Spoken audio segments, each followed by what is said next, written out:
मैं Sunil Kumar carpenter, lecturer commerce, आपके सामने क्लास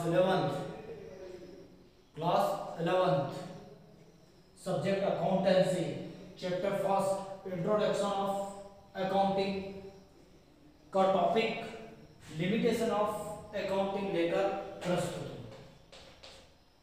ठीक है, देखो किसी अकाउंटिंग की इसके पहले वाले वीडियो में हमने पहले इसके जो वीडियो थे उसमें देखी कि एडवांटेज ऑफ अकाउंटिंग के कुछ हमने यहाँ पर एडवांटेज देखे, लाभ देखे। ठीक है, और अब इस वीडियो में हम यहाँ पर लिमिटेशन ऑफ अकाउंटिंग देखेंगे। इनकम्प्लीट पहला देखना, इसमें इनकम्प्लीट इंफॉर्मेशन है ना, incomplete information the data of financial position, जो फाइनेंशियल पोजीशन के जो डाटा रहते हैं, एंड द प्रॉफिट और लॉस, और क्या है प्रॉफिट एंड लॉस, लाभ हानि, so by the accounting in not fully true and fair, many information and fact are not proper। Financial जो फाइनेंशियल पोजीशन के जितने भी डाटा रहते हैं या प्रॉफिट एंड लॉस जो रहता है, लाभ हानि रहता है, ठीक है, वो पूरी तरह से साफ नहीं होता है और कह सकते हैं कि सत्य नहीं होते। तो फाइनेंशियल पोजीशन के अंतर्गत जितने भी डाटा शो किए जाते हैं, जैसे प्रॉफिट एंड लॉस अकाउंट है, financial position of the business है, बिजनेस की फाइनेंशियल पोजीशन है, वो पूरी तरह सत्य नहीं होती है और क्लियर नहीं होती, साफ नहीं होती, फेयर नहीं होती है वो। Many information and fact are not proper, और बहुत सारे जो फैक्ट होते हैं, तत्व होते हैं, वो प्रॉपर नहीं होते हैं। यहाँ दूसरा पॉइंट देखते हैं, showing of the valueless assets। ठीक है, there are the certain expenses which are written as assets in balance sheet have no face value, जैसे कि प्रीलिमिनरी एक्सपेंसेस हुआ, प्रीलिमिनरी एक्सपेंसेस है, ठीक है, डेवलपमेंट एक्सपेंसेस है, discount on the issue of share etc। ठीक है, there are certain expenses, कुछ निश्चित एक्सपेंसेस होते हैं, ठीक है, written as a assets in the balance sheet, इनको बैलेंस शीट में क्या किया जाता है, लिखा जाता है। have no face value, जबकि इनकी कोई फेस वैल्यू नहीं होती है, इनका कोई मूल्य नहीं होता है। लाइक इन्होंने जैसे बताया प्रीलिमिनरी एक्सपेंसेस, ये एक्सपेंसेस है लेकिन बैलेंस शीट में इनको असेट साइड क्या किया जाता है, दिखाया जाता है, जबकि इनकी कोई फेस वैल्यू नहीं होती, फिर भी इनको असेट्स में क्या किया जाता है, शामिल किया जाता है। इसके अलावा देखते हैं यहाँ पर डेवलपमेंट एक्सपेंसेस, विकास के जो व्यय होते हैं उनको भी इसमें शामिल किया जाता है, जबकि इनकी कोई फेस वैल्यू नहीं होती है और इनको क्या करते हैं, असेट्स में इंक्लूड कर लेते हैं। Discount on the issue of share और डिबेंचर्स, डिबेंचर के ऊपर जो भी शेयर के ऊपर या डिबेंचर के ऊपर जो भी डिस्काउंट दिया जाता है, ठीक है, उसको भी क्या किया जाता है, बैलेंस शीट में असेट साइड क्या किया जाता है, शो किया जाता है, जबकि इनकी कोई फेस वैल्यू नहीं रहती है, ठीक है, इनको शामिल किया जाता है। तो कह सकते हैं कि जो फाइनेंशियल जो हमारा स्टेटमेंट होते हैं, उन फाइनेंशियल स्टेटमेंट में कुछ आइटम ऐसी शामिल की जाती है जिनकी कोई फेस वैल्यू रहती नहीं, फिर भी उनको असेट्स क्या कर लिया जाता है, मान लिया जाता है। ठीक है, इसके बाद तीसरा यहाँ पर देखते हैं difference in the use of the principal.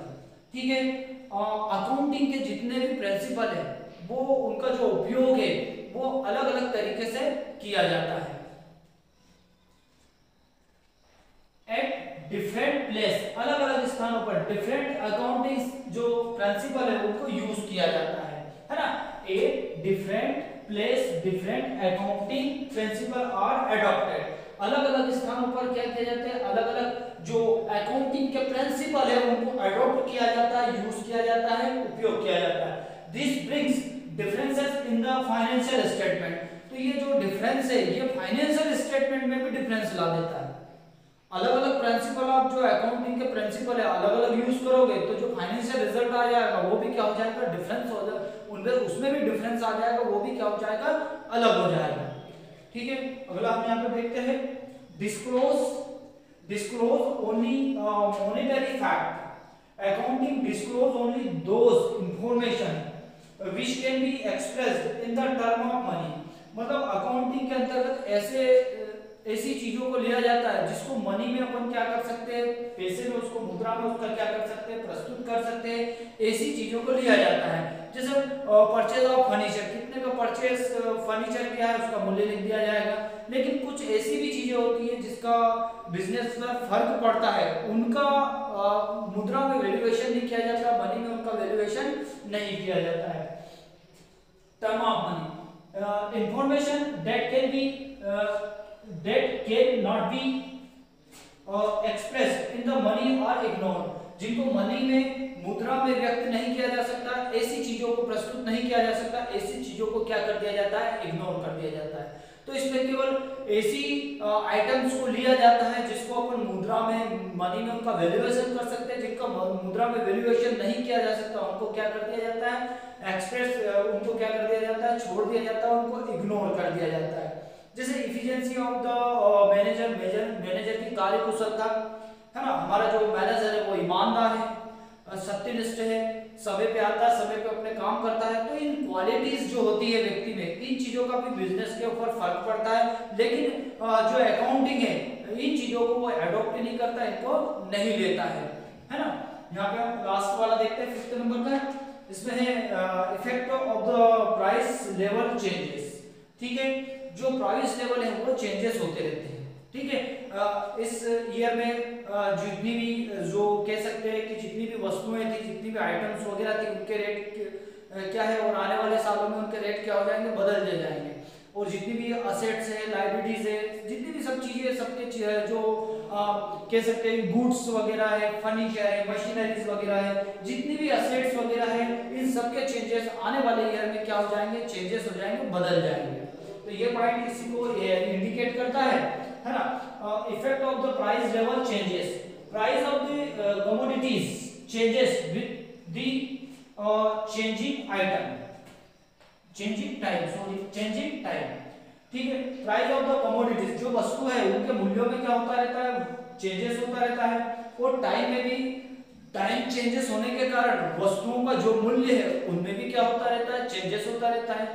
आज जो जिन वस्तुओं के मूल्य आज है वो आने वाले समय में उनके क्या हो जाएंगे, चेंजेस हो जाएंगे। तो हम कह सकते हैं कि समय के साथ वस्तुओं के मूल्यों में भी क्या आता रहता है, चेंजेस आता रहता है। ठीक है, correct comparison of 2 financial year, अगर हमको करेक्ट कंपैरिजन करना है 2 फाइनेंशियल ईयर में, 2 साल के जो हमारे फाइनेंशियल अकाउंटिंग है, अगर उनमें हमको कंपैरिजन करना है तो correct comparison of 2 financial year can be done then the prices are the kept stable. ये कब कर सकते हैं, जब दोनों ईयर में जो प्राइस लेवल है वो क्या है, स्टेबल रहे, स्थिर रहे, तभी हम क्या करते हैं, उनका कंपैरिजन स्टडी कर सकते हैं। ठीक है, otherwise the result of the analysis may be misleading, मतलब जो इसका जो रिजल्ट रहेगा एनालिसिस का वो भी क्या रहेगा, कह सकते हैं कि ठीक नहीं रहेगा, है ना, मिसलीडिंग रहेगा। ठीक है, ठीक प्रकार से मैच नहीं करेगा, मैचिंग नहीं करेगा वो। ठीक है, तो ये यहाँ पे इसकी लिमिटेशन क्या हो जाती है, खत्म हो जाती है। अगले वीडियो में कोई और टॉपिक लेकर आपके सामने प्रस्तुत होऊंगा।